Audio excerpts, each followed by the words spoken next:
আমি ওই মদিনা নগরী দেখবো,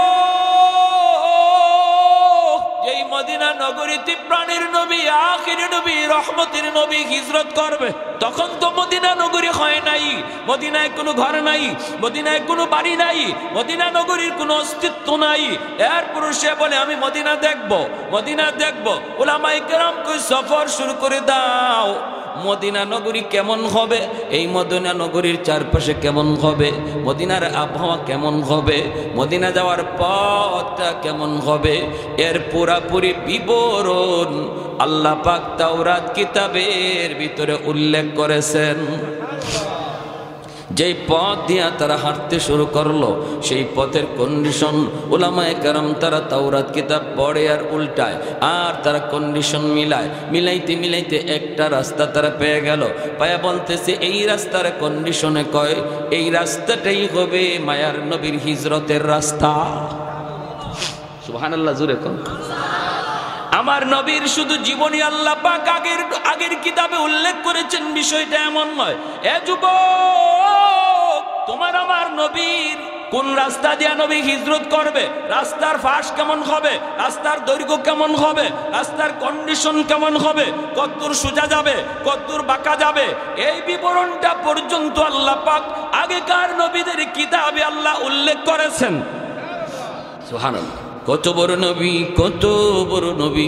এজন্যই নবী বলে আনা সাইয়্যিদুল আম্বিয়া ওয়া উম্মতি আফজালুল উমাম, আমি সমস্ত নবীদের মধ্যে শ্রেষ্ঠ নবী, আর আমার উম্মত হলো সকল উম্মতের ভিতরে শ্রেষ্ঠ উম্মত। কষ্ট লাগে আজকে আমার জন্য, আজকে ওই নবীর উম্মতগুলি তারা নবীর আদর্শ ভুইলা, নবীর তরিকা ভুইলা, নবীর নমুনা চাইরা, নবীর রং ভুইলা অন্য রং আমদানি করে, অন্য কালচার আমদানি করে, নিজের সুরতটারে বিজাতীয়দের মতো প্রেজেন্ট করে, রিপ্রেজেন্ট করে। অথচ কষ্ট লাগে রে যুবক, তুমি তো নবীর উম্মত হিসাবে ফখর করার কথা, ঠিক কিনা? আমি আমার নবীর উম্মত, আমি শ্রেষ্ঠ নবীর উম্মত, ওই নবীর উম্মত যেই নবীর বিবরণ আল্লাহ ইনজিল কিতাবে দিয়েছেন, যেই নবীর শুধু বিবরণ না, নবীর জন্ম কোথায় হবে, নবীর জন্মের পর হিজরত কোথায় করবেন, হিজরতের রাস্তা কেমন হবে, হিজরতের নগরীটা কেমন হবে, আবহাওয়া কেমন হবে, রাস্তার কন্ডিশন কেমন হবে, যার প্রতিটা কদমে কদমে বিবরণ আল্লাহ পাক আগেকার সমস্ত নবীদের কিতাবে আল্লাহ উল্লেখ করেছেন। আমি সেই নবীর গর্বিত উম্মত, এটা আমার গর্বের বিষয়। আমি আমার নবীর রংটারে গর্বের বিষয়ে বলা দরকার ছিল, গর্ব করে বলা দরকার ছিল, এতে করে আল্লাহ আমার উপর খুশি হয়ে যাইতেন, আল্লাহ খুশি হয়ে যাইতেন, আর এত সমস্যা আমাদের থাকতো না। সব সমস্যার সমাধান করতেন কে? আল্লাহ যদি খুশি হয়ে থাকতেন, আল্লাহ যদি আমাদের থেকে মুখ ফিরে না রাখতেন, তাহলে নাফ নদীর পানি আর মুসলমানের রক্তে লাল হতো না, ঠিক কিনা? আওয়াজ দিয়া বলেন, লাল হতো না, আল্লাহ যদি আমাদের উপরে রাজি থাকতেন। অতএব বর্তমান সময় আমাদের সবচেয়ে বড় করণীয় হলো আল্লাহকে রাজি করা। আল্লাহকে যে নারাজ করেছি, এই নারাজি থেকে আল্লাহকে রাজি করায়া আল্লাহর চেহারা আমাদের দিকে নিয়ে আসা, তাহলে আমাদের কোনো টেনশন নাই। দাঁড়ায় থাকবো ময়দানে একা, পিছন থেকে মারবেন আল্লাহ নিজে।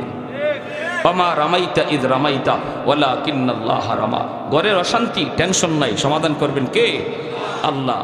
ঘরে বাইরে আজকে মুসলমানের আগুন, একটাই কারণ, আমরা নবীর রং ছেড়ে দিয়েছি। এটাই একটাই কারণ, একমাত্র কারণ, নবীর আদর্শ ছেড়ে দিয়েছি।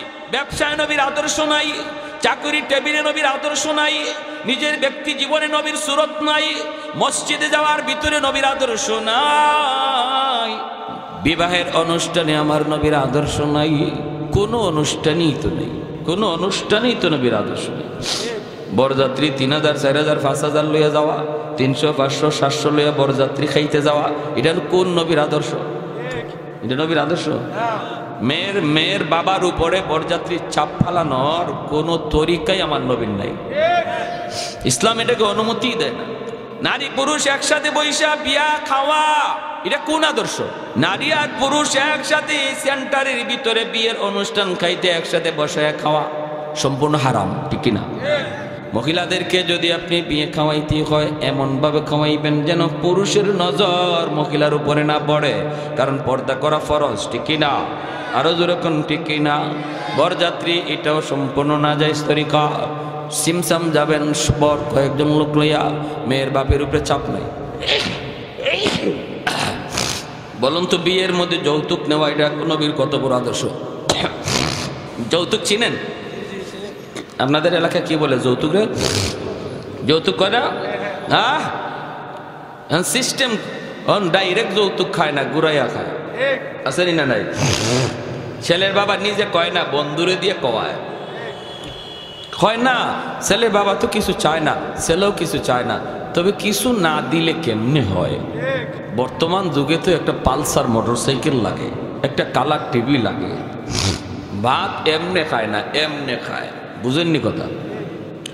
সোয়াল করা যাবে না, সোয়ালের বাহানাও করা যাবে না, ঠিক না? হ্যাঁ, কোন জায়গাতেই আমরা দেখতেছি, ছোট হোক বড় হোক, কোন জায়গাতেই আমরা দেখতেছি আমার নবীর আদর্শ কি ছিল, এটা আমরা মুসলমান জানার চেষ্টাও করি না, মানিও না। আমাদের মতো হুজুররারে বসায়, যদি চেয়ার টেবিলে বসায় যদি খাওয়াইতে চান আপনারা, তাহলে আপনারা যে কেমনে খান এটা আমাদের বুঝেই ধরে না।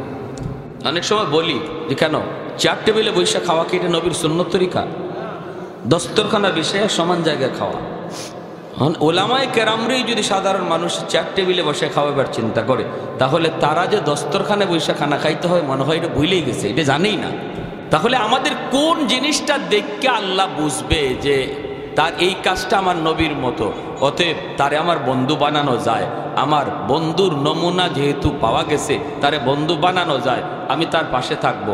আমাদের জীবনে এমন কোন আমলটা আছে যেটা আমরা আল্লাহরে দেখাবো? বলেন কোনটা দেখাবো? তাহলে কেন এত চিল্লাচিল্লি করে আল্লাহ কই তুমি, কই তুমি? মাইরা তো আমারে শেষ করে ফেলাইতেছে, আমার রক্তে তো জমি লাল হয়ে যাইতেছে। আল্লাহ তোমারে আমি মানি, তুমি কই, কই তুমি কই? আল্লাহ তো আছে ঠিকই, কিন্তু চায় না।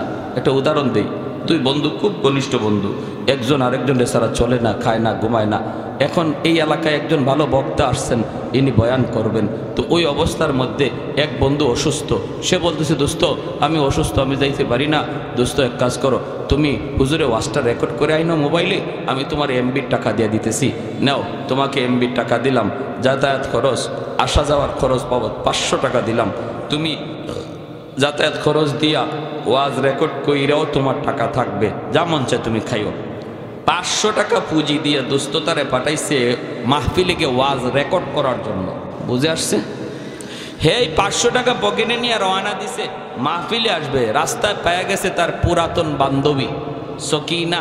সকিনায় পাইয়েই যখন চোখের ইশারা দিয়া বুঝছে, আর কয় কি ব্যাপার এতদিন পরে দেখা? হের তো কলিজায় মুচড় দিয়ে উঠছে। সাথে সাথে রিক্সা থেকে নামলো, নাইমে পাশে গিয়ে রঙ্গের আলাপ ঢঙ্গের আলাপ শুরু হয়েছে, পুরাতন কত কিচ্ছা কাহিনী। এদিকে ওয়াজ শুরু হইয়া হুজুরে বয়ান শেষ, এর খবরই নাই। হঠাৎ করে সকিনায় কয় কি খবর, কিছু খাওয়াইবা না? এতদিন পরে দেখা। কয় হ্যাঁ মিষ্টি নিয়ে আসতেছি। কয় টাকা কই? কয় টাকা আছে পকেটে 500। এই টাকা দিয়া বাজার থেকে মিষ্টি আনছে, আইনা বান্ধবীরে খাওয়াইছে, খাওয়াইয়া টাওয়াইয়া সব। যখন ওয়াজের পথে ওয়াজ শেষ, বয়ানের পথে বয়ান শেষ, হে ওয়াজের মাটিই যাইতে পারে নাই, টাকাও শেষ 500 বান্ধবীর তোলে। এরপরের দিন বন্ধু যখন দেখা হয়েছে, বন্ধু কেছে দোস্ত আমার ওয়াজটা দাও। কয় দোস্ত ইন্না লিল্লাহ, আমি তো ওয়াজের মাঠেই যেতে পারি নাই। কেন? কার কইও না, আমার বান্ধবী লাগাল পেয়ে গেছিল। কয় তারপরে? কয় বান্ধবী পাইছে, বান্ধবীরে মিষ্টি মাছটা খাওয়াইলাম তোমার টাকা দিয়া। বন্ধু কি তার উপরে খুশি হয়েছে না বেজার? খালি বেজার না বেশি বেজার? কি কইতেছে শুনবেন? কইতেছে দোস্ত তুই তোর বান্ধবীর সাথে কথা কইলি, কইতি, কিন্তু আমার মূল ডিউটিটা তুই ঠিক রাখতি। ডিউটি ছিল ওয়াজ রেকর্ড করা। তুই ওয়াজটা রেকর্ড করতি, পুঁজি দিলাম আমি, আমার পুঁজি দিয়ে তুই গেলি, আমার পুঁজি দিয়ে আসলি, মাঝখানে আমার ডিউটি পালন করলি না, বান্ধবীর তালে পইরা আমার পুঁজি ব্যয় করে দিলি। ঠিক আছে নে, এতটা যখন তুই আমার সাথে করলি, আজ থেকে তোর সাথে আমার কোনো বন্ধুত্ব নাই, তুই তোর পথে চল, আমি আমার পথে চলি। পরের দিনই বাজারে তার দুস্তরে কয়েকজনে ধরে পিটাইতেছে, আর একজনে কয় কেউ সারা জীবন দেখলাম দুস্তরে কেউ কথা বলতে পারে না, তুমি সবার আগে থেকে উপরে বড়, বলো যে আমারে মার, এরপরে আমার দুস্তরে আঘাত কর। আজকে তোমার সামনে দুস্তরে পিটাইতেছে, তুমি যে তার কাছে যাও না, তারা বাঁচাও না? কয় না, আর বাঁচাবাঁচি নাই, এখন যা খাইবার মন চায় আরো খাক। এতদিন মায়ের নিজের গায়ে নিছে, এখন কয় মায়ের আরো খাক, আরো খাওয়া দরকার। এমনটা বলতেছে কেন? একটাই কারণ। ঠিক তেমনি আল্লাহ বলতেছেন বান্দা দুনিয়াতে আমি আল্লাহ তোরে ফুজি দিয়া ফাটাইছি, এই হাতটা আমার দেওয়া ফুজি, চোখটা আমার দেওয়া পুঁজি, পাটা আমার দেওয়া পুঁজি, এই সুস্থ বিবেকটা আমি আল্লাহর দেওয়া পুঁজি। এই পুঁজিটা দিয়ে আমি তোরে পাঠাইছি একটা ডিউটি পালন করার জন্য, সেটা হলো দুনিয়ার প্রতিটা কাজ আমার নবীর রঙে করার চেষ্টা করো, আমার নবীর মতো করার চেষ্টা করো, যদ্দূর পারো করার চেষ্টা করো, আমার হুকুমটা মাইনা চলো, এটা হলো তোমার ডিউটি। এখন দেখা যায় আমার মূল ডিউটি বাদ দিয়া আমার দেওয়া পুঁজি তুমি তোমার মন মতো খরচ করতেছো, তুমি তোমার মন মতো খরচ করতেছো, বান্ধবীর তলে, সকিনার তলে, দুনিয়ার রং তামাশার তলে। এই পুঁজি চোখ ব্যয় করো, আমার দেওয়া পুঁজি হাত ব্যয় করো, আমার দেওয়া পুঁজি পা ব্যয় করো, আমার দেওয়া পুঁজি জেহেন ব্যয় করো, ঠিক আছে নাও? আমার পুঁজি দিয়া যখন ডিউটি করো আরেকজনের, আজ থেকে আমিও তোমার সাথে বন্ধুত্ব ভুলে গেলাম, তুমি তোমার পথে চলো, আমি আল্লাহ আমার পথে। এইবার আমরা মায়ের খাই, আল্লাহ দেখতেছে যে আল্লাহ বদরে নিজে মায়ের ফিরাইছে, নিজে মায়ের দিছে, মুসলমান দাঁড়ায় ছিল মাত্র, একশনে গেছে আল্লাহ। ওই আল্লাহ আজ আমাদের দিকে তাকায় না, অন্যদিকে তাকায় কয় মায়ের আরো খাও, কারণ আমি আল্লাহর কলিজায় আঘাত দিয়ে দিছি। প্যারে হাজরিন, একমাত্র কারণ এটা আজকে আমাদের মায়ের খাওয়া। রাসূল করিম সাল্লাল্লাহু আলাইহি ওয়াসাল্লাম কোন রাস্তা দিয়ে হিজরত করেছেন, সেই রাস্তাটা উলামায়ে কেরাম পেয়ে গেলেন। এইবার উলামায়ে কেরাম বলতেছে এই রাস্তা ধরে সামনের দিকে আগাও। সামনের দিকে আগাইতে আগাইতে তারা মদিনা নগরীর কন্ডিশন পেয়ে গেলেন। এমন একটা জায়গার মধ্যে তারা যায় পৌঁছলেন, চতুর্দিকে তারা তাকায় তাকায় তাকায় তারা বুঝে গেছে এই জায়গাটাই হবে একসময় মদিনা নগরী। আল্লাহু আকবার। এই জায়গাটাই হবে মদিনা নগরী। চতুর্দিকে পাহাড়ের কন্ডিশন, আবহাওয়ার কন্ডিশন সব কিছু অবজার্ভ করে তারা বুঝে গেছেন তাওরাত কিতাবের ভিতরে যেই নগরীর কথা আল্লাহ পাক উল্লেখ করেছেন এই সেই মদিনা নগরী। মদিনা নগরী সন্ধান পাইয়া 400 জন আলেম তারা ডাক দিয়া কয় বাদশাহ জাহাপনা, আমরা মদিনা শরীফের সন্ধান পেয়ে গেছি, এই জায়গাটাই হবে মদিনা, এই জায়গাতেই মায়ার নবী হিজরত করবেন। শুধু তা না, এই মদিনা শরীফে মায়ার নবী, আখিরি নবী, রহমতের নবী, এই শহরেই তিনি চিরনিদ্রায় শুয়ে থাকবেন। মক্কা তার জন্মভূমি, কিন্তু তার রওজা মক্কায় হবে না, রওজা শরীফ হবে মদিনায়। মদিনার মানুষের সাথেই আখিরি নবী শুয়ে থাকবেন। অতএব আমরা 400 জন আলেম আমরা সিদ্ধান্ত নিয়েছি আমরাও আর ইয়ামেন ফিরে যাব না। নবী যেই দেশে শুইবেন ওই জায়গায় আমরাও আমাদের কবর বানাতে চাই। আমরা ইয়ামেন যাব না, ইয়ামেন যাব না, আমরা এই এলাকায় থেকে যাব, এখানেই আমাদের কবর হবে। আমাদের কবরের উপরের পাশ দিয়ে মায়ার নবী হাইটা যাবে, তার পায়ের ধুলাবালিতে আমাদের কবর ধন্য হবে। বাদশাহ কই তাহলে আমি তোমাদের জন্য 400টা বাড়ি বানায় দেয়া গেলাম, 400টা ঘর তোমাদের জন্য বানায় দিলাম। আরেকটা ঘর বাদশাহ মনের মাধুরী দিয়া বানাইল। উলামায়ে কেরাম কয় এই ঘরটা তুমি কার জন্য বানাও? কয় আমি এই ঘরটা বানাইতেছি কার জন্য সেটা চিঠিতে লিখে যাব। আমার মায়ার নবী যখন হিজরত করে মদিনায় আসবেন, ওই দিন মদিনায় নবীর কোনো ঘর থাকবে না। আমি নবীর জন্য জন্মের 1000 বছর আগে মদিনায় ঘর বানায়া গেলাম। এই ঘরের তালা লাগাইয়া, তালার চাবিটা আমি সবের হাতে দিয়া, আর একটা চিঠি লেখা বাদশাহ ইয়ামেন চলে যায়। 1000 বছর পরে যখন আমার রহমতের নবী দুনিয়ায় আগমন করেন, নবী 40 বছর বয়সে দাওয়াতের কাজ দেন। মক্কার মানুষ মায়ার নবীকে জন্মভূমিতে থাকতে দিল না। নবী হিজরত করে মদিনার দিকে রওনা দেন। ওই অবস্থায় নবী যখন, ভাইরা বন্ধুরা, মসজিদে কুবা, ওই কুবা এলাকায় মায়ার নবী অবস্থান করেন। মদিনার মানুষ নবীকে আগায় আনার জন্য কুবার দিকে যায়, সবাই যায় সবাই যায়। কিন্তু ওই সময়টাতে ওই চিঠিয়ার চাবি আমির সাহেবের বংশের সর্বশেষ যেই মানুষটার হাতে চিঠিয়ার চাবিটা এসে পৌঁছে, এই চিঠিয়ার চাবি যার হাতে ছিল তার নাম আবু আইয়ুব আনসারী রাদিয়াল্লাহু তাআলা আনহু। যুরাকান সুবহানাল্লাহ। कौनैन मुख्तार खुदा तुमको बनाया, कौनैन मुख्तार खुदा तुमको बनाया, उम्मत का निगाहबान खुदा तुमको बनाया, उम्मत का निगाहबान खुदा तुमको बनाया। मौला मेरा आका मेरा रहमत की नबी है, तजदार मदीना ही तो बाग़े अरबी है, तजदार मदीना ही तो बाग़े अरबी है। अशजार में देते हैं नबूवत के शहादात, तशकीक कमर में है तो अंगुल की इशारा, तशकीक कमर में है तो अंगुल की इशारा। একটু জোরে সরে কোন আল্লাহু আকবার, আর একটু জোরে আল্লাহু আকবার। ভাইরা বন্ধুরা, উলামায়ে কেরাম 400 জন আলেমের কবর সেই মদিনাতে হলো। আমির সাহেবের বংশের যেই মানুষটা মায়ার নবী যখন মদিনায় হিজরত করেন, ওই দিনেই চিঠিয়ার চাবি যার হাতে তিনি হলেন আবু আইয়ুব আনসারী রাদিয়াল্লাহু তাআলা আনহু। আল্লাহর নবী কুবা এলাকায়, মদিনার মানুষ আমার নবীকে আগায় আনার জন্য যাইতেছে, কিন্তু আবু আইয়ুব আনসারী ইনি যায় না, ইনি শুধু ওই ঘরটারে পরিষ্কার করে, ওই ঘরটারে আদর করে, ওই ঘরটারে মালিশ করে। মদিনার মানুষেরা কইরে আবু আইয়ুব, আমরা মায়ার নবীকে আগায়া আনতে কুবা এলাকায় যাইতেছি, তুমি কি আমাদের সাথে কুবায় যাবা না? আবু আইয়ুব কই, আমার যাওয়া লাগবে না, আমার কাছে মায়ার নবীর একটা আমানত আছে। আমার মন বলে নবী আমার খোঁজে এখানে আসবে, ওই আমানতের খবর হয়তো অবশ্যই আল্লাহ তার হাবিবকে জানায় দিবে। অতএব নবী তার আমানতের বস্তু নেওয়ার জন্য আমার কাছে আসবে। ঠিকই মদিনার মানুষ কুবা এলাকায় যে আমার মায়ের নবীর কয়, নবী গো আপনি আমার বাড়িতে উঠেন, ওগো নবী যে আপনি আমার বাড়িতে আসেন, আমার অনেক ঘর আছে, আমার অনেক বাড়ি আছে। আল্লাহর নবী কয়, আমি কার বাড়িতে যাব, কোথায় যায় উঠবো আমি জানি না, জানেন আমার আল্লাহ জানে আমার উটনি। এই বইলা মায়ার নবী উটনির পিঠে উঠে গেলেন, আল্লাহর ইশারায় উটনি চলতেছে। মদিনার অলিগুলি গইরা গইরা গইরা গইরা ওই আবু আইয়ুব আনসারীর বাড়ির সামনে উটনি বসে যায়। সুবহানাল্লাহ।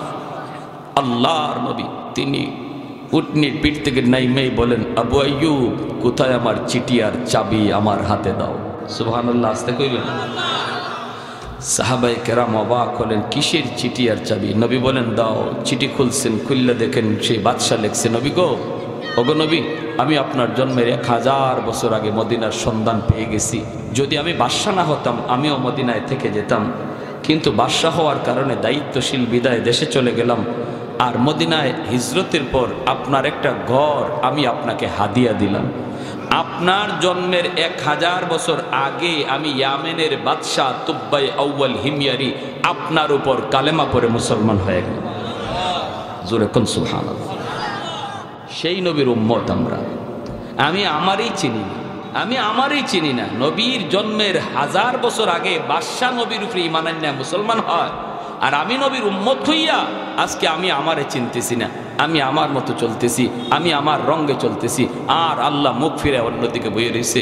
ভাইরা, অতএব এই মুহূর্তে তামাম পৃথিবী জুড়ে এক চরম এক অশান্তি কাজ করতেছে, মুসলমানের দিকে ষড়যন্ত্র ধেয়ে আসতেছে ধেয়ে আসতেছে। এই মুহূর্তে আমাদের সবচেয়ে বড় পাওয়ার আর অস্ত্র হলো আল্লাহকে পাশে রাখা। এ ভাই, আজ থেকে 300 বছর আগের ঘটনা। মালদ্বীপ নামে একটা দেশ বিশ্ব মানচিত্রে আছে। এই মালদ্বীপের মানুষ তারা সব ছিল মূর্তি পূজারী, অগ্নি পূজারী। ওই মানুষগুলি অগ্নির পূজা করত, আগুনের পূজা করত। এই মানুষগুলা তারা একদিন, এই মালদ্বীপের মানুষ জেলেরা বেশি বেশি এরা মাছ ধরত, সাগরে নামে মাছ ধরত। মাছ ধরতে নামছে জেলেরা, হঠাৎ করে তাকায় দেখি একটা কাঠের উপরে ছোট্ট একটা বালক, 8 বছর 9 বছরের একটা বালক কাঠের উপরে ভাসতেছে। অর্থাৎ একটা জাহাজ, সৌদি আরবের জাহাজ এসে ডুবে গেল রে যুবক।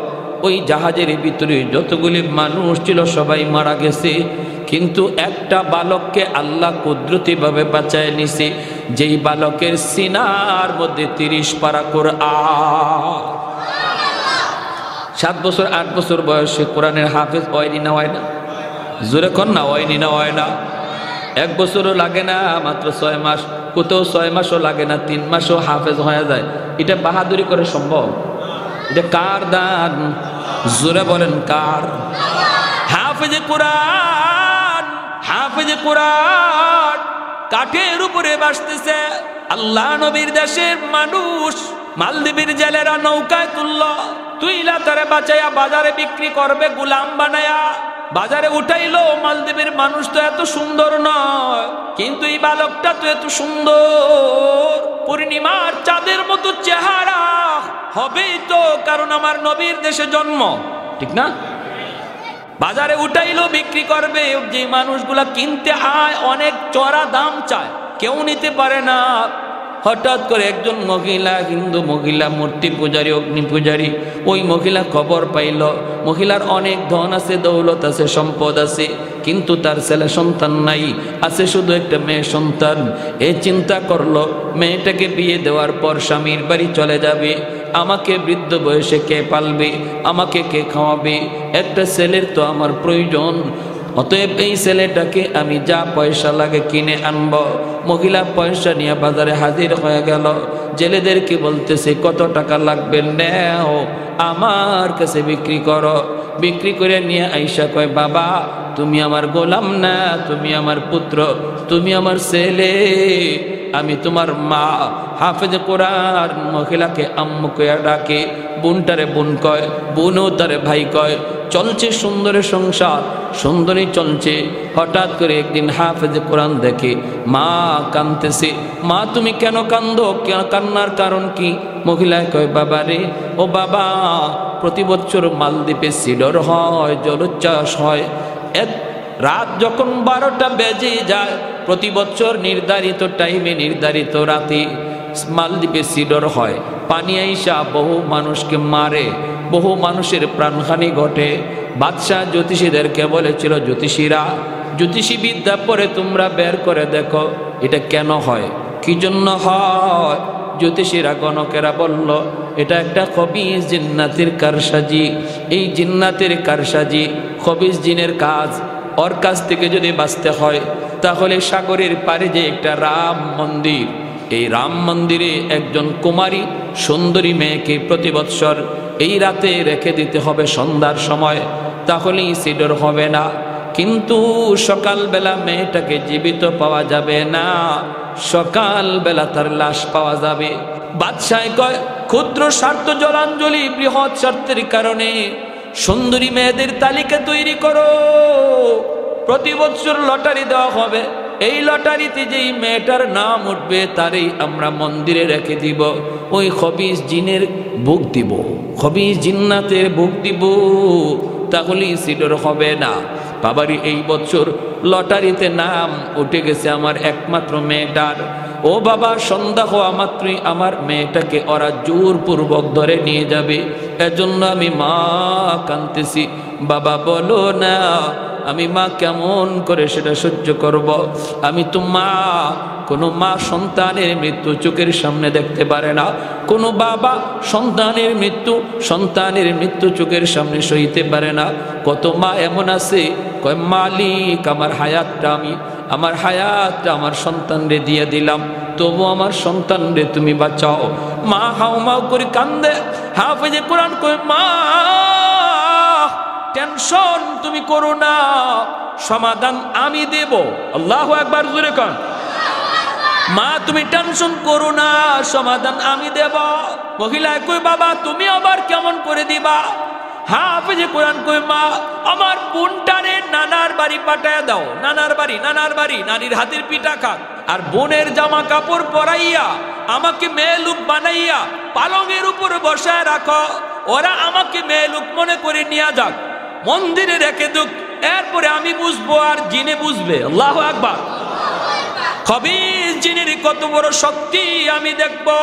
মহিলা কই, না বাবা, আমি তোমাকে হাতছাড়া করতে পারি না, কারণ আমার মেয়েটা বিয়ের পরে তো চলে যাবে, তুমি তো আমাকে পালবে, তুমি তো আমাকে খাওয়াবে, আমি তোমাকে মৃত্যুর ঘাটে দিতে পারি না। হাফেজে কোরআন কয়, মা তুমি তো মনে করছো আমাকে জিনে মেরে ফেলবে, কবিজ যিনি আমাকে খেয়ে ফেলবে। কিন্তু মা গো তুমি জানো না আমার সিনার মধ্যে আল্লাহ কি রেখে দিয়েছে। আমার সিনার ভিতরে 30 পারা কোরআন, যেই কোরআনের পাওয়ার জিন্নাতের পাওয়ারের চেয়ে 1000 গুণ বেশি। আরেক জোরে সুবহানাল্লাহ, আরো জোরে আল্লাহু আকবার।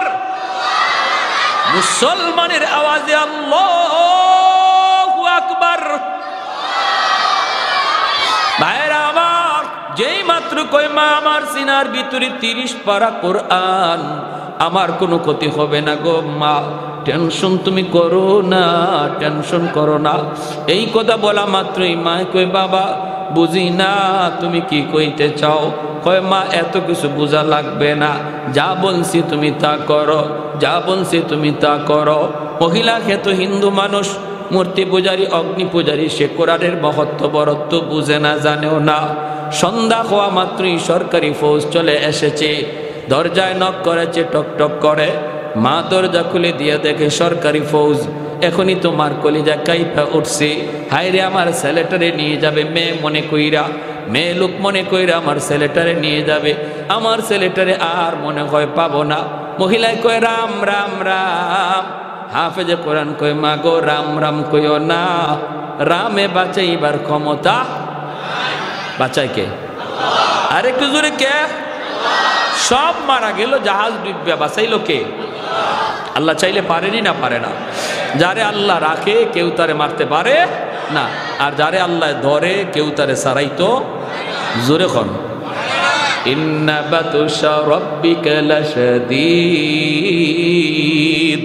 আল্লাহর ধরা বড় কঠিন। ধরে না, ধরে না, ধরলে আল্লাহ ছাড়ে না, ঠিক কি না? হুট করে আল্লাহ ধরে না, আল্লাহ সময় দেয়, সুযোগ দেয়, বান্দা দেখি এরপরে নি ফিরে আয়, এরপরে নি ফিরে আয়। যখন আয় না তখন ধরে। ফেরেশতারা আল্লাহ ফজরের নামাজটা পড়ছে না, সকালবেলা নাস্তা দিমু, আল্লাহ দি আল্লাহ জুহরের টাইমে মনে হয় আমার বান্দা নামাজে আইব, জুহরের টাইমটা তো নামাজে আইলো না। ফেরেশতার আল্লাহ দুপুরে খানাকে হাজির করব। আল্লাহ কয় দিয়া দেও, রিজিক বন্ধ করো না, আসরের নামাজে আমার বান্দা আইব। যেরকম সুবহানাল্লাহ। আসরও আয় না, তখন আল্লাহ কয় মাগরিবে আইব। আল্লাহ এতটা সুযোগ দিয়া দেয়। যেরকম সুবহানাল্লাহ। আলা কুল্লা ইয়াউমিন ওয়াল আরদা ইস্তাজিলু রাব্বাহু। জমিন কয় মালিক দাবায় দেই। ওয়াল মালাইকাতু ইস্তাজিলু রাব্বাহু ওয়াল বাহরা ইস্তাজিলু রাব্বাহু। ফেরেশতারা কয় আল্লাহ ধ্বংস করে দেই, আর কত দেখবো, আর গুনাহ কত দেখবো, আর সহ্য হয় না। আল্লাহ তুমি কও। জমিনে কয় আল্লাহ আর কত দেখবো, আর কত দেখবো, ভাল লাগে না। আল্লাহ আর কত দেখবো, সহ্য হয় না। সাগর মহাসাগর কয় আল্লাহ আর সহ্য হয় না। আমি এই বঙ্গোপসাগরের পারে আইসা কক্সবাজারের সমুদ্র সৈকতে তোমার কুদরত দেইখা সুবহানাল্লাহ জিকির করব। তা না করে তারা নষ্টামি করে, গান বাজনা করে, বেহায়ামি করে, বেলাজি করে। ও মালিক আমি সাগর আর কত দেখব। আসবিরু আল্লাহ আসবিরু ইলা মাতা আসবিরু। ধৈর্য ধরবো তো আর কত কাল ধরবো, ধৈর্য ধরবো তো আর কত কাল। আল্লাহ কয় উস্কুত, চুপ থাকো। আমার বান্দা বান্দির ভিতরে তোমরা নাক গলাবা না। আমি আল্লাহ আমার বান্দার অপেক্ষায় আছি। দিনের বেলা তওবা করলো আমি তওবা কবুল করব, রাতের বেলা তওবা করলো কবুল করব। যেরকম সুবহানাল্লাহ। কোন এক টাইমে দেখো আমার বান্দা আমার কাছে তওবা করে কিনা, করলেই আমি আল্লাহ কবুল করে নিব। সুবহানাল্লাহ। আমার ভাইরা, এইবার দেখা গেল কয় রাম রাম কে চিল্লাইতেছে। এখন হাফেজ কোরআন কয় আল্লাহ রে ডাকো, রাম হবে না। রাম রামে আর তো ভগবান কইতে দেরি লাগে, ভগবান বানাইতে দেরি হয় না। বট গাছও ভগবান, গঙ্গা নদীও ভগবান, গাইও ভগবান, বট গাছও ভগবান, তুলসী গাছও ভগবান। আল্লাহ নবী বাইতুল্লাহর ভিতরে মূর্তি পাইছেন 360টা। মূর্তি আসিল বাইতুল্লাহ কয়টা? 360টা। বর্তমানে দেবতা হইল কয় কোটি? বা 33 কোটি দেবতা হইছে। কত না? 360 আসিল দেবতা, বর্তমানে চলছে 33 কোটি দেবতা। এটা যে আরো কত কোটি যায়, কারণ অবাক কিছু দেখলেই, আশ্চর্যের কিছু দেখলেই ভগবান বানাইতে দেরি হয় না। বট গাছ বয়স কত? 100 বছর, কত ইডুই ভগবান। গাই ওরে আল্লাহ দুধ দে, উলান কাটলে দুধ পাওয়া যায় না, তে ভগবান এটাই। তুলসী গাছ কয় এটা কেন লাগে ভগবান, কয় এটা খাইলে, এটার পাতা খাইলে কাশ কমে যায়, তে এটাই ভগবান। হয়েছে নি কাম হয়েছে। উসমান হারুনি ইনি গেছেন খাদেম লইয়া, শীতের দিন প্রচণ্ড শীত, উনি অজু করবে, ওই অবস্থায় দেখতেছে কি যে পানিটা, অজুর পানিটা একটু গরম করবে উসমান হারুনি। তো খাদেমকে বলতেছে বাবা দেখতো একটু আগুন নি পাওয়া যায়, আমি একটু অজুর পানিটা গরম করব। তো খাদেম যায় পাইছে আগুন, কিন্তু আগুনের পাশে মানুষজন আগুনের পূজা করে। উনি গিয়া কয় ভাই একটু আগুন দিবা? ওই লোকগুলা কয় না, আমরা আগুনের পূজা করি, আমরা কোনো মুসলমানরা আগুন দিতে পারি না। খাদেম আইসা কয় হুজুর এরা আগুন দিবে না কেন? কয় ওরা আগুনের পূজা করে, এজন্য আগুন আমাগরে দিবে না। উসমান হারুনি তিনি খাজা মঈনুদ্দিন চিশতি রহমতুল্লাহি আলাইহির উস্তাদ, তিনি চলে গেছেন, গিয়া বলতেছে ভাই একটু আগুন দাও না। কয় না বললাম তো দিব না। কেন? কয় আমরা আগুনের পূজা করি। কেন? কয় আগুনের পূজা করি এজন্য আমাদের বাপ দাদাও করছে। কেন করছে? কয় যা শুনছি আগুনের পূজা করলে মরণের পরে আগুন জ্বালাবে না, আগুনে একটু মায়া করবে, এজন্য আমরা দুনিয়াতে আগুনের পূজা করি। উসমান হারুনিকে ভালো কথা, মরার পরে যদি আগুনে তোমাদেরকে মায়া করে পূজা করলে তাহলে তো পূজা করতায় আরও বেশি করে করো, তবে একটু টেস্ট করে দেখো না তোমাদের পূজা এই মূর্তি কবুল করতেছে কি না করতেছে না, সে কি তোমাদের পূজার উপরে সন্তুষ্ট না অসন্তুষ্ট, এটা একটু টেস্ট করে দেখো। দুনিয়াতে মূর্তি পূজারীরা কয়, আগুন পূজারীরা কয়, এটা আবার কেমনে? উসমান হারুনি কয় আঙ্গুলটা আগুনের মধ্যে দিয়া দেখো আঙ্গুল জ্বালায় কিনা, যদি আঙ্গুলটা না জ্বালায় তাহলে বুঝবা তোমাদের উপরে আগুন সন্তুষ্ট, মরণের পরেও জ্বালাবে না। আর যদি দুনিয়াতে আঙ্গুল জ্বালায় তাহলে বুঝবা এই পূজায় কাম হইতেছে না, মরার পরে আঙ্গুল না খালি পুরা বডি জ্বালায় সার করবো। এই অগ্নি পূজারীরা কয় রে মৌলবী তো বড় চালাকরি, আইসা আমার ঘরে আগুন দিয়ে জ্বালাইতো। কয় মিয়া আগুনের অভ্যাসই তো জ্বালানো, আগুনের মধ্যে যা দেয় তাই তো জ্বলে, আগুনের স্বভাবটাই তো জ্বালানো। উসমান হারুনি কয় না, আগুনের স্বভাব জ্বালানি না, আগুন তার মালিকের কথায় চলে, মালিক যদি ইশারা দেয় জ্বালায়, যদি ইশারা না দেয় জ্বালায় না। এজন্য ইব্রাহিম খলিলকে জানায় নাই, মুসা কালিমুল্লাহকে তুর পাহাড়ে জ্বালায় নাই। অগ্নি পূজারীরা কয় মিয়া মুসা ইব্রাহিম বুঝি না, তুমি কিছু পারবাইনি দেখাও, আমরা যা দেখি আগুনে জ্বালায় না, আগুনে জ্বালায়। উসমান হারুনি কয় তাহলে দেখবা, এই বইলেই ছোট্ট একটা বাচ্চারে টাস করে কুলে নিয়া একটা লাফ দিয়া আল্লাহু আকবার কইয়া আগুনের ভিতরে চলে গেছে। মূর্তি পূজারীর দল একজন আরেকজনরে কয় রাম রাম রাম রাম রাম, কয় মৌলবী মরছে মরুক, কিন্তু আমাদের ছোট বাচ্চাটার কি দোষ ছিল? পোলালুয়ে তো একটা লাগতেছে। উসমান হারুনি আগুনের ভিতরে, ওরা চিল্লাইতেছে, চিল্লায় নিজের বাচ্চার লাগে, উসমান হারুনি লাগে না, উনি জ্বলছে জ্বলুক, বাচ্চাটারে জ্বলে গেছে। হঠাৎ করে তাকায় দেখে আগুনের ভিতরে উসমান হারুনি ছোট বাচ্চাটারে চুমা খায়, আদর করে আগুন আগুনের মতো কইরা লাফায়। আল্লাহর ওলিয়ার বাচ্চাটার গায়ে আগুন লাগে না। আবার তিনি আগুনের ভিতর থেকে বেশ কিছুক্ষণ সময় কাটাইয়া আল্লাহু আকবার বলে তিনি বের হয়ে আসলেন।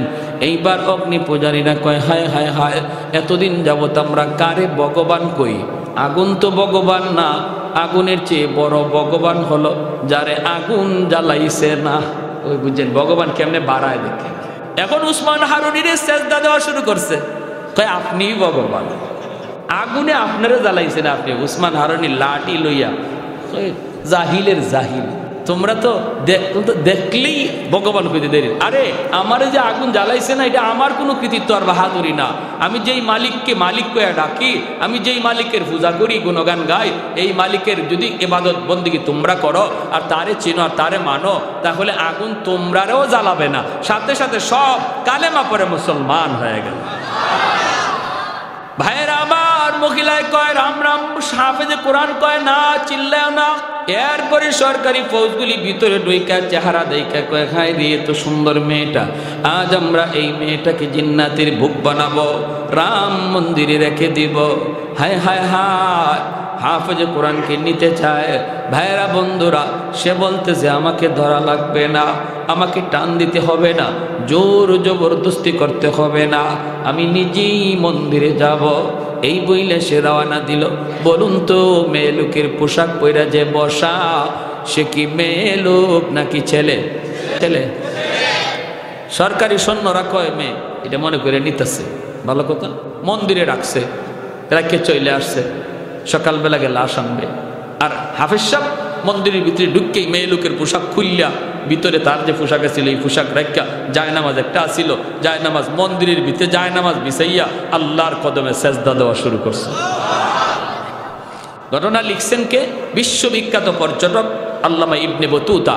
তার কিতাব রিহলাতে ইবনে বতুতা নামক কিতাবের মধ্যে আজ থেকে 300-350 বছর আগের বাস্তব ঘটনা। বর্তমানে মালদ্বীপ একটা মুসলিম দেশ, কিন্তু তখনকার 300-350 বছর আগে মুসলিম দেশ ছিল না। কেমন করে মুসলিম হলো এই মালদ্বীপের জনগণ, সেই ইতিহাসটা বলতেছি। আমার ভাইরা, যেই মাত্র হাফেজ সাহেব সে এখানে যায় নামাজ বিছাইয়া আল্লাহর কোরআন তেলাওয়াত শুরু করে দিছে, যেরকম সুবহানাল্লাহ। রাত যখন 12টা বেজে গেল, সরকারি পাগলা ঘন্টা বাজানো হয়, সরকারি পাগলা ঘন্টা বাজানো হয়। বিপদ বিপদ বিপদ সংকেত, জনগণকে সতর্ক করা হয়, সিডর হয়ে যাবে। ভূত যদি জিন্নাতের পছন্দ না হয় তাহলে কিন্তু সিডর হয়ে যাবে, সবাই সতর্ক। হাফেজ সাহেব মন্দির থেকে সাগরের দিকে তাকা দেখে পানিটা এরকম বিপজ্জনক আকারে উঠতেছে, উঁচু পাহাড়ের মতো পানিটা উঠতেছে। এমনি হাফেজে কোরআন মন্দির থেকে চোখের পানি জড়ায় কয়, মালিক আজ প্রমাণ হবে জিন্নাতের পাওয়ার বেশি নাকি তোমার কালামের পাওয়ার বেশি। আজ প্রমাণ হবে গো মালিক, জিন্নাতের পাওয়ার বেশি, ওই পানি আর সিডরের পাওয়ার বেশি নাকি কোরআনের পাওয়ার বেশি। পানি যখন সাগরের মতো, সাগর থেকে পাহাড়ের মতো উঁচু হইয়া পানিটা সামনের দিকে আগায়, এমনি হাফেজে কোরআন সে আল্লাহর কালাম সূরা ইয়াসিন পইরা ফু দেয়, সূরা ইয়াসিন পইরা ফু দেয় রে আল্লাহর গোলাম। সূরাতুল ইয়াসিন হলো কোরআনের হৃৎপিণ্ড, সূরাতুল ইয়াসিন হলো কোরআনের হৃৎপিণ্ড। এই সূরার অনেক দাম, অনেক দাম। এই সূরা পইরা যখন ফু দেয়, আল্লাহ পাক এই ফুটাকে অ্যাটম বোমার মতো শক্তিশালী বানাইয়া পানির বিপরীতে আল্লাহ পাঠায় দেয়। সাগরের মাঝামাঝিতে যা আক্রমণ করে, পানিটা আবার পানির মধ্যে দেবে যায়, সিডর আর হয় না। সাগরের মধ্যে পানিটা আবার নিস্তেজ হয়ে যায়। সকালবেলা তারা গেছে লাশ আনার জন্য, সকালবেলা গেছে লাশ আনার জন্য, যায় দেখে লাশের কোনো বংশ নাই, বরং মন্দিরের ভিতরে একজন হাফেজে কোরআন কোরআন তেলাওয়াত করতেছে। সরকারি ফৌজরা যে কই লাশ কই? হাফেজ সাহেব কই লাশ কোথায় পাবা? কয় কেন? গত রাত যে আমরা মেয়েটারে আনলাম। কয় গত রাত তোমরা মেয়ে লোকরে আনো নাই, কারে আনছি? কয় আমারই আনছ। চোখগুলো বড় বড়। কই কি করছ? আমরা আনলাম মেয়ে মানুষ, তুমি ছেলে মানুষ। কারে বলো? আমি আমার বোনের কাপড় চোপড় ফইরা মেয়ে লোক সাহায্যে বসা আসিলাম। হয়তো তুমি বসা আসিলা মন্দিরে? তুমি আসিলা? বলে হ্যাঁ মন্দিরে আমি ছিলাম। কত সিডরও হলো না, তুমিও মরলা না। সিডরও হলো না, তুমিও মরলা না। ঘটনা কি? হাফেজে কোরআন কয়, তোমরা কি মনে করেছো আমাকে জিন্নাত মেরে ফেলবে? তোমরা তো কেউ জানো না আমার সিনার ভিতরে আল্লাহ কি পরিমাণ পাওয়ার রেখে দিয়েছে। 30 পারা কোরআন, ওই কোরআনের পাওয়ার সিডর আর জিন্নাতের পাওয়ারের চেয়ে 1000 গুণ বেশি। আমি 30 পারা কোরআন পড়া লাগে নাই, শুধুমাত্র সূরা ইয়াসিন পড়ছি রে। ইয়াসিনের পাওয়ারটাকে আল্লাহ পাক এত বড় বানাইয়া সিডরের মোকাবেলায় পাঠাইছে। পানি পানির জায়গায় দেবে গেছে, সিডর হয় নাই। সাথে সাথে এই খবর বাদশার কানে চলে গেল। বাদশাহ মন্ত্রী পরিষদ লইয়া মন্দিরে হাজির। হাফেজে কোরআনের সাথে দেখা করে। বাবা কি কও, একটু ভালো করে বলো। হাফেজ সাহেব যখন তার বাস্তব ঘটনাগুলি সব শোনায় দিল, বাদশার চোখ দিয়ে দর দর করে পানি পড়ে। বাদশাহ কয়, হাফেজে কোরআন, ও আল্লাহর কালামের হাফিজ রে, এতদিন পর্যন্ত আমরা অন্ধকার ধর্মে ছিলাম, আমরা তো আল্লাহ চিনি নাই, মালিক চিনি নাই। আজ তুমি আইসা আমাদের কোরআনের পরিচয় শিখাইয়া দিছ, কোরআনের পরিচিতি আমাদেরকে জানাইছ। তবে আমার ইচ্ছা, মনের ইচ্ছা হলো আগামী বৎসর আমি নিজের চোখে কোরআনের পাওয়ারটা দেখতে চাই। যদি এমনই হয় তাহলে কথা দিলাম আমি বাদশাহ শুধু না, মন্ত্রী পরিষদ জনগণ লইয়া একসাথে তোমার হাতে কালেমা পড়ে মুসলমান হব। আগামী বছর এই দিনে আবারও তারে মন্দিরে রেখে দেওয়া হয়, সিডর হবে, আবারও সে এরকম কোরআন পয়রা ফু দেয়। আল্লাহ পাক কোরআনের পাওয়ার বাদশারে দেখাইলেন, মন্ত্রী পরিষদরে দেখাইলেন, জনগণরে দেখাইলেন। সবাই এক বাক্যে তখন হাফেজ সাহেবের হাতে হাত রেখে কালেমা পরে মুসলমান হয়েছে। সেই দিন থেকে মালদ্বীপের ইতিহাস হলো বদলে গেল, মানচিত্র বদলে গেল, ধর্মের পরিচিতি বদলে গেল। আজ বিশ্ব মানচিত্রে মালদ্বীপ হলো একটা ইসলামী রাষ্ট্র, একজন হাফেজে কোরআনের খাতিরে। আরেকটু জোরে কোন সুবহানাল্লাহ। এ ভাই মনে রাখবা, কোরআনের হাফেজের বাপ মাকে আল্লাহ পাক হাসরের মাঠে ডাক দিয়া কইব, কই আমার কোরআনের হাফেজের বাপ মা? আমি আল্লাহ নূরের মুকুট লইয়া বসা, নূরের মুকুট লইয়া আল্লাহ পাক বসা থাকবি। দুনিয়াতে আজকে উস্তাদগণ তাদেরকে পাগড়ি মাথায় দিয়ে দিবে, কিন্তু আমরা যারা পাগড়ি দেব বাচ্চাদেরকে, এই বাচ্চাগুলির বাপ মার চেহারার দিকে আল্লাহর মায়ার নজর। কারণ দুনিয়ার জগতে তার বাপ মা কত কথা শোনা লাগছে, মানুষজন তারে বাধা দিছে, কতজনে কত কথা বলছে, না মাদ্রাসায় পড়ায় না, মাদ্রাসায় পড়লে খাইবে কেমনে, চলবে কেমনে, সংসার পালবে কেমনে, বউ পালবে কেমনে, কত কত কথা, কত কথা। সমাজের মানুষ চলতেছিল একদিকে স্রোতের তালে তালে স্কুল কলেজ ভার্সিটির দিকে, কিন্তু যেই হাফেজ কোরআনের বাপ মা স্রোতের তালে তালে চলে নাই, স্রোতের উল্টা দিকে চলছে আমার আল্লাহকে খুশি করার জন্য। ওই বাপ মার চেহারার দিকে আল্লাহ মায়ার নজরে তাকায়। কিয়ামতের ময়দানে আল্লাহ পাক এরকম একটা পাগড়ি লইয়া দাঁড়ায় থাকবে আর বলবে, আসো দুনিয়াতে তোমাদের সন্তানের মাথায় পাগড়ি পরাইছে মানুষ, আজ হাসরের মাঠে পাগড়ি পরাবো তোমরা বাপ মার মাথায় আমি আল্লাহ নিজে। মান করা আল কুরআন ওয়া আমিলা বিমা ফিহি উলবিসা ওয়ালিদাহু তাজান ইয়াউমাল কিয়ামা। এজন্য ধন্য ওই বাপ মা, যেই বাপ মার সন্তান আজকে পাগড়ি নিবে, ধন্য ওই দাদা, ধন্য ওই দাদি, যেই দাদা দাদির নাতিটা আজকে পাগড়ি নিবে। ভাইরে এজন্য মনে রাখবা, সন্তান কিন্তু রেখে যাব আমি আপনি কবরে। এই সন্তান যদি সদকায়ে জারিয়া হয়, সে যদি হাফেজ হয়, আলেম হয়, কিয়ামত পর্যন্ত তার দ্বারা হাফেজ হবে, আলেম হবে। আমার গুনার কারণে যদি আমি কবরে শাস্তি পাই, আমার আওলাদের খাতিরে আল্লাহ কবরকে জান্নাতের বাগান বানাবে। ছোট বাচ্চাটা বাবার কবরের পাশে গিয়ে ইয়াসিন তেলাওয়াত করে, ছোট বাচ্চাটা দাদার কবরের পাশে গিয়ে ইয়াসিন তেলাওয়াত করে, আল্লাহ পাক কবরের আযাব মাফ করে জান্নাতের বাগান বানায়। আর যদি সন্তানটারে তুমি দিন না শিখাও, বাবার কবরের পাশ দিয়া গান গায়া গায়া চলে যাবে, মোটো দিলের মধ্যে লাগবে না। আমার সন্তান আমার কবরের পাশে গান গাইবে না, তেলাওয়াত করবে, সিদ্ধান্ত নিবে বাপ মা। জোরে কোন ঠিক না? সিদ্ধান্ত নিবে বাপ মা। বাপ মার সিদ্ধান্ত যদি সঠিক হয়, সন্তান মা বাবার কবরের পাশে ইয়াসিন তেলাওয়াত করবে। বাপ মার সিদ্ধান্ত যদি রং হয়, বন্ধু বান্ধব নিয়ে গান গায়া মোবাইল টিপে টিপে চলে যাবে, পাশেই বাবার কবর, মায়ের কবর একটু দিলে বাঁচবে না। ভাইরে এমন সন্তান দুনিয়ায় রাখার কোনো অর্থ নাই। সন্তান দুনিয়াতে জন্ম দেওয়ার, সন্তান দুনিয়াতে রেখে যাওয়ার, বাপ মার জন্য বহুত বড় সম্পদ হওয়া চাই সদকায়ে জারিয়া। আমি আমার গুনার কারণে আটকা পড়ে গেল, সন্তানের উসিলায় যেন আল্লাহ মাফ করে দেয়। ঠিক কিনা? জোরে কোন, আরো জোরে কোন ঠিক কিনা? প্যারে হাজিরিন, এজন্য আর লম্বা করতে পারলাম না। প্রত্যেকে আমরা এই খেয়াল রাখবো, আমার আওলাদ যেন